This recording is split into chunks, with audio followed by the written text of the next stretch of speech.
Hi everyone, today I'm at Nottingham University for an event called Raising Awareness of Mental Health in Higher Education. This has all been organised by someone called Josephine Body, who I'll actually be interviewing later on. And I'm here today to actually share my experience about being at university but suffering from depression at the same time, and hopefully letting people know what it's like to have a mental health issue while you're trying to study.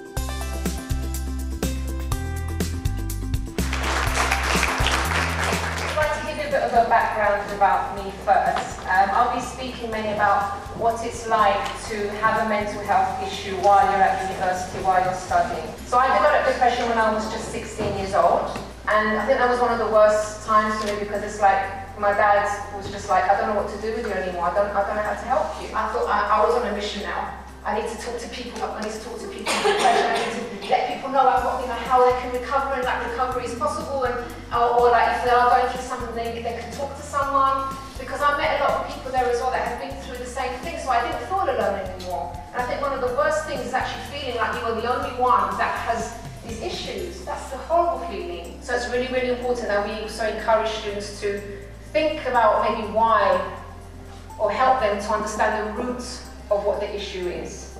Where is it stemming from? Where is it starting from? But I think the important thing is everyone has to find their way of dealing with it and tackling it, and not just letting it sit there, because mental health issues will get worse if you don't do anything. You need to do something.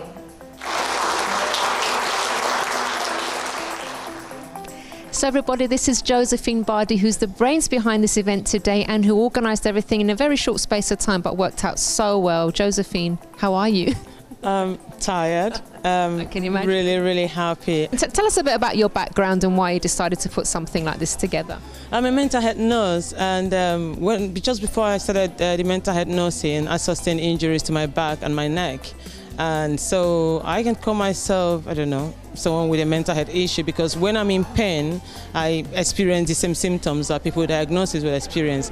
I wanted to learn a bit more about public health, so I went ahead and did an MSc in public health. I was lucky to get a scholarship from the University of East London. Just before I completed that, I was offered the role of a lecturer. I noticed that students would email me and ask to come and see me in the office. They would come in and talk about mental health issues. Some of them were diagnosed, but most of them were not. So they would talk about symptoms of mental health, how they're not eating, sleeping, not enjoying what they should be enjoying. So as a mental health nurse, I knew. I went to my team leader and said, this is a really big problem. We need to look at mental health. There's no taking time off from mental health. There's no get well soon in mental health, but there's recovery. So anyway, I began to think it was supposed to be a knowledge exchange. Remember when I met you on Twitter, I wasn't sure what I was doing. I started getting these emails from people saying I want to attend, and it became a conference. I mean, this just goes to prove you don't need to know what you're doing before you embark on a journey, because sometimes you just learn as you go along. But if you're passionate about something, because you're obviously passionate about, helping students, because you had so many people coming to you asking for help, you were limited in what you could do for them, but you made a way in a different way. You didn't know what you were doing, but look how it's all come together, and it's been great. Lovely speaking to you, Josephine. Thank you so much.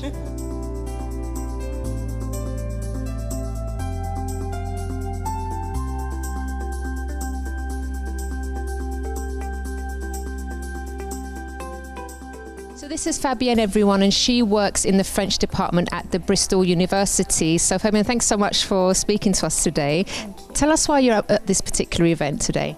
So I came to this event because I run workshops for our students in the School of Modern Languages, mindfulness workshops. So this is Matt, everyone, who works at the University of Nottingham. Matt, what's your function here? Hi, so I'm the postgraduate officer in the Students' Union. So I represent all Masters and PhD students on our campus. Do you have any personal tips for people, maybe how to look after their mental health? How do you, for example, look after yours? So I get up very early every day. I get up about 5:15, sometimes 5:30. And I do that because to do for mindfulness, so I meditate for about 20 to 30 minutes every day. That's usually in the weekday, so before I go to work, and then I do 13K on my bike. So you're looking after the mental and the physical health? I would say that the thing that I do to take care of my mental health is take care primarily of my physical health. So I like to exercise. I find that helps me massively. Right, everyone, so our day at Nottingham University has come to an end. It's been really beneficial. I'm so glad that I got the opportunity to talk about my personal experience with mental health issues in higher education, and I really hope that from now on this event will spread worldwide as Josephine wants it to, and I'd love to be a part of that too. Hi, I'm Chrissy B, and my show is all about improving your mental health and being happy. Join me every Monday, Wednesday and Friday at 10 p.m. on my channel Sky 203. Visit chrissybshow.tv for more information and subscribe to our YouTube channel Chrissy B Show. You can also follow us on Twitter and Instagram at Chrissy B Show and on our Facebook page, The Chrissy B Show.